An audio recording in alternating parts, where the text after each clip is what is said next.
Vuoden kummallisin kirkkouutinen, näin voidaan varmaan nyt jo sanoa, tulee Hattulasta. Suntio Timo Jauholan seinään tai ladon seinään ilmestyi jotakin, joka näytti Neitsyt Marjalta.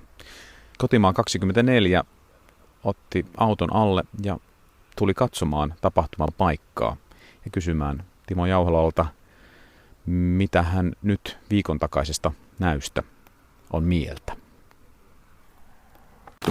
Joo, siis eilen soi aamu 903 niin 2 puolinta vuoron perään koko aika. Just. Ketä siellä soitteli? Ihan yksityisiä ja sitä kaikkein maailman toimittajat. No, niin kuin minäkin. Ja sä sanoit, että se liikkuu tässä seinällä, tää hahmo. Ja se kiersi tonne pensaan taakse. Se meni tonne luukulle asti, mikä tuolla on seinässä luukku. No tostahan on ihan mahdoton niin kuin sanoa.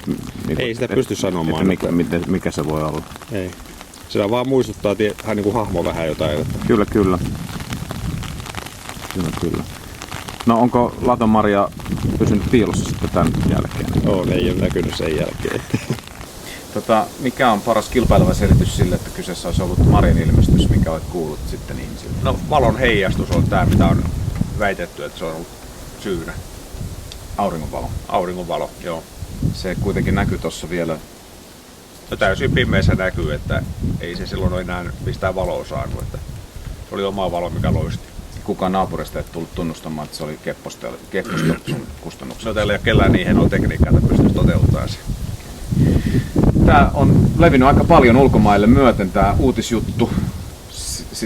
Se on mennyt siis niin kuin ihan kansainväliseen levitykseen. Kuinka paljon tässä on käynyt ihmisiä pällistelemässä Laton Marian ilmestymisen paikkaa? No muutama 10 autoa on tuossa pyörinyt niin kuin eilisen päivän aikana ja hidastelleet tai kääntyneet talon kohdalla. Ei tänne pihalle oikein ole tunkoa vielä ollut. Oliko sulla semmoinen spooky-olo siitä, siis pelottiko se? Oliko siinä jotakin sellaista? Alussa pelotti. Silloin kun näin tän, niin tuli se, että kun kissa lähti karkuun ja muuta, se johtui tästä ilmasta ilmeisesti. Joo. Ja sen jälkeen mä vasta huomasin tämän. Joo. Ja kävin hakemassa kameran.